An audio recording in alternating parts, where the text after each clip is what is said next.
I want to tell you that the Fulani militias, the bandits in Kwara State are now already in panic mode because as we have it, surprisingly, the man, Sunday Igboho, have decided to wade in. He has made a very big statement saying that he's ready to go into operation if the government will give him permission. And that if he fails, he should be held responsible. We remember how Sunday Igboho rose to prominence in the time of Sariki of Iganga, how the then government of Buhari was unwilling to address the insecurity in that area, how he rose to fill that vacuum of the failure of security agencies to address insecurity in that area. This time around, he's trying to stage a comeback, particularly because of the predicament of those people in Kwara State who are being sacked by bandits from their central homes. But let me quickly bring you up to speed with the statement that came from him personally. He said, "Give me command of a security agency and I will lead the operation to dismantle the armed groups called Fulani terrorists." You go further to say that if I fail, hold me to account and do with me as you see, as you fit. So the question here is, it's becoming very clear that the man Sunday Igboho wants to help the situation. But let me quickly say that it is a welcome development. It's a welcome development because this is in line with federal government community-based security approach. This is in line with federal government, of course, forest guard approach. This is in line with, of course, the statement that came from the Director General of DSS, Ajayi, who have made it clear that the communities should be empowered to be the first line of defense in case of invasion. I want to say that we have witnessed a series of invasion in another dimension in Kwara State, a situation that demands urgent attention from all concerned, because it's unimaginable seeing that people are being sacked from their central homes. Communities are being sacked. And as we have it, we understand that there were a series of allegations recently, particularly after a protest that was staged by the youths, where they demanded that the Fulani should leave the communities. News have it that one of the emirs, of course, ordered the arrest of a leader of the protesters, which personally are not comfortable with. But we understand that going by Section 50 of 1999 Constitution as amended, that the Constitution of the Federal Republic of Nigeria, Nigerians have right to peaceful protest. Because according to the leader of the protest, it was not recorded that there was violence or breakdown of law and order during that protest. So it beats all the imagination why they could start seeking for his arrest. Then beyond that, let me quickly say that if you look at that Kwara State, it is strategic. Strategic because you understand that Ilorin was once a Yoruba state. We all know how it fell to the Fulanis. Talking about the issue of Janta, Alimi, and Afonja. How the Janta, Alimi took over a once Yoruba state, or rather Yoruba communities. So, and if you even catch your mind back to the time of when Buhari got entrant, when Buhari entered into politics, you will understand that the statement that came from Bubakar Ladima recently shows that Kwara is strategic. Because for Bubakar Ladima to come out clearly to explain that they drafted Buhari into politics majorly to stop what he called the Yorubas from dismantling the Fulani structures in Ilorin. But according to him, that under Obasanjo as a president and Tinubu as the then governor of Lagos State, that the Yorubas through OPC were invading Ilorin. And according to him, that the intention was to dismantle the Fulani structure in Ilorin. So I begin to wonder, what does he mean by the Fulani structure in Ilorin? Because I want to believe, and I know, that even in Ilorin currently, the Yorubas dominate the place. So even as they have taken over the leadership in terms of the emir, they are not still satisfied. They are still pushing harder forward to ravage the place and sack people from their communities. More so, as even Kau Badaje have recently even come out to say they imported the Fulani militias from Mali, different African countries before the 2015 election to remove a Jonathan from office. So we're going to show that this issue we are seeing in Kwara State may not just be an ordinary eating, that the whole everybody is supposed to rise up and ensure that the people in that Kwara State get justice. They need to get justice because this is their ancestral home.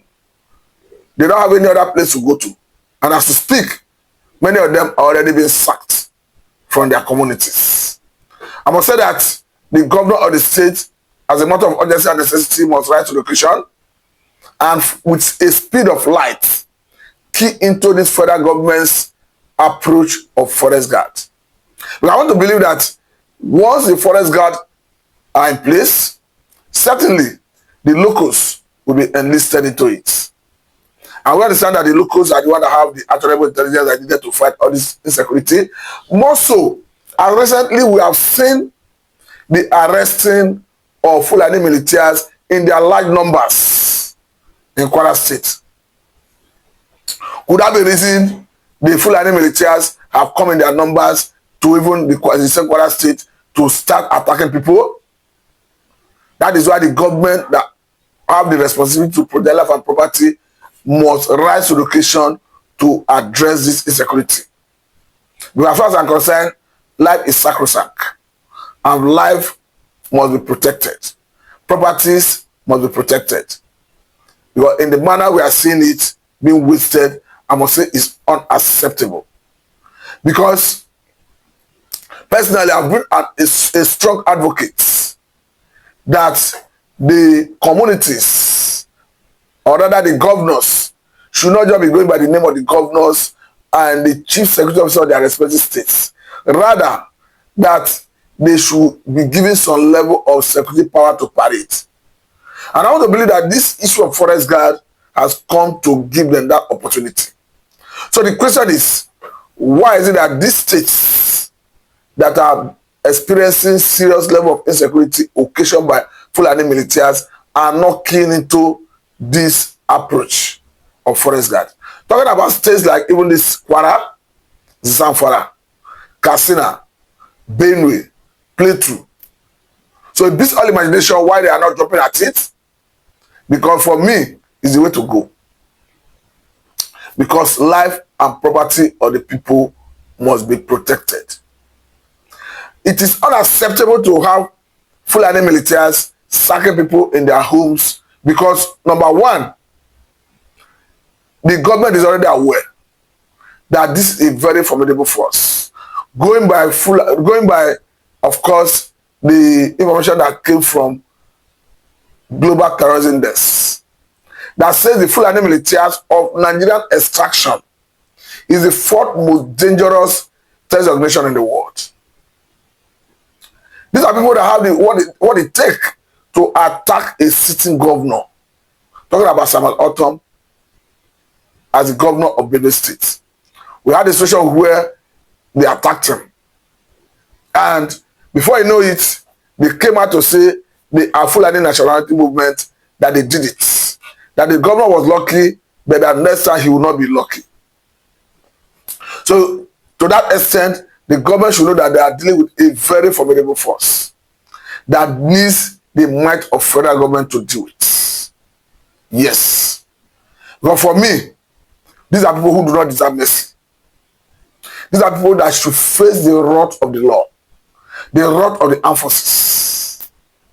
Because in the manner they operate, they have no value for human life.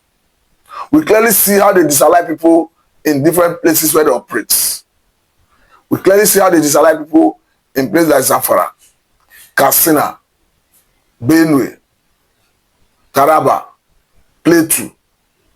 So I must say it's unacceptable, and that the government that have the responsibility to protect us and property, being given that responsibility by the Constitution, should rise to the occasion and protect lives and property. Because if you look at Section 14, subsection 2B of 1999 Constitution as amended is very clear that the welfare of the people and their security shall be the primary purpose of governance. More so, as the governors, the president, the local government chairman, in their respective capacities, have sworn to an oath to protect lives and property. So this they must do without excuse. Because as far as I'm concerned, if you even look at the statement that came from even Muhammad Buhari himself, while he was alive, of course, in the time when the man, Donald Trump, was doing his first tenure as the president of the United States of America, when Buhari visited him, Buhari made it very clear that Fulani militias are foreigners who left different parts of the African country, particularly Libya. And according to him, that the only experience they have is how to shoot gun. So the question now is, by the time somebody somewhere is canvassing for amnesty for bandits, talking about Shegumi, will he now start giving amnesty to those who come from Burkina Faso, Mali, Libya, and converge? Will he now start giving them amnesty? With whose money? More so, as the statement that came from Kwara have laid credence to that fact as well. Hence, he made it very clear that he brought Fulani militias into the country to remove Jonathan from office. So we did not start canvassing for amnesty for those who are alien to the country, who are not Nigerians. So the best option left for Nigerian government is to move in, acquire monopoly currency power, smoke them out of their hiding places, set them running, and bring them to justice. It makes sense to disallow them. It makes sense to arrest them, prosecute them, to act as deterrent to others. That's why I was particularly happy when we saw the arrest of those Ansaru terrorist leaders. Of course, as we speak, it's on record that one of them have been convicted on the basis of course, illegal possession of arms and illegal mining. And he's equally facing a bigger charge that borders on terrorism. I must say that is the way to go. It's a welcome development. But as far as I'm concerned, that will act as deterrent to others. Like, will I tell you that I'm not happy when we saw the news that talks about federal government placing order for about 50 fighter jets? I must say that it gladdens my heart, because that is the way to go. The way to go is for the federal government to acquire monopoly of currency power. Because once you start decimating them in the manner we expect, they will start retreating. If need be, I think the government of Tinubu should look towards perhaps engaging mercenaries. Because the statement that came from a former House of Assembly member from Borno State have laid credence to the success recorded by Jonathan government in the fight against Boko Haram. Particularly during the period the election of 2015 was postponed for about 2 weeks to enable the then government, push back Boko Haram. Because that government was having a serious backlash, particularly from Northerners, accusing that government of inability to fight insecurity. So a desperate Jonathan went and brought in missionaries. And according to the House of Assembly member, they were doing excellently well because they were leveraging on technology. And according to him, they will go for precision bombing operation, come back with evidence before and after the bombing. But unfortunately, Buhari came into power in 2015 and jettisoned the idea, sent the machineries packing, and today we are still struggling to solve the problem we ought to have solved many years ago. So that's why I'm of the opinion that even currently, this current government can still think in that direction. Because personally, I'm of the view that you cannot continue doing the same thing over and over and expect a different result. I must say it's not feasible. Because if you continue recycling the same idea, the same solution, the same approach, you will continue getting the same results. And this is part of the problem we are having currently, Because it even beats all imagination. Looking at the level of expertise on the part of the bandits, terrorists, considering how they were able to successfully compromise maritime military base. I want to believe that that could have happened without an actionable intelligence on their own part. And how was it possible for them to gather such intelligence? That could have happened with perhaps an insider in the army. That is why we often converse that the military, the government should stop the idea of reintegrating repentant bandits, Boko Haram, into the armed forces, if for any reason such exists. Because as far as I'm concerned, bandits do not repent. We understand that even a former governor of Kaduna State, Mananasi Erufai, who was governed a state that was ravaged by serious level of insecurity, came out with a conclusion that the only bandit that have died is the one that have repented. That his own ideology is to disalive them, send them to their creator who have the ultimate power to judge them. And I want to believe that is the way to go, because these people do not have mercy for human life. So they should not receive any mercy. The best language they should get is the language of force, language of the might of the federal government, language of disaliving them, language of sending them to their creator to who will ultimately judge them. But meanwhile, I must say very thankful for your time. This is Saplamina and Mr. Matthew.